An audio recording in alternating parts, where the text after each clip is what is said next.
Häzirki wagtda yer ýüzündäki ilatyň 3-den biri özlerini İsa Mesih'in gyzyny erjiler hasaplaýar. İsa bize goýan wesiýetinde siz biri-biriňizi söýmersiňiz, edilmeniň sizi söýüşmýaly, sizem biri-biriňizi söýün diýipdi. Ol bu dünýä gelenne söýgüni we hormaty bize getirdi. Ol adamlary birleşdirdi, hakimiýete umtylmady. Hemme adamlara olaryň Hudaýyň huzuruna deňliklerini ýatlatdy.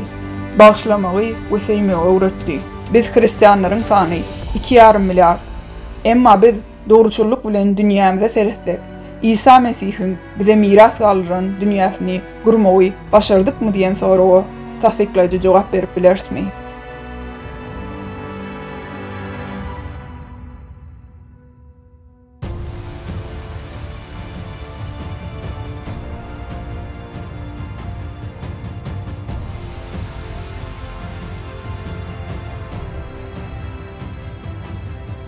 Bugün bize hemme zady üýtgetmegimiz üçin mümkinçiligimiz bar. We siz hakykaty bilersiňiz.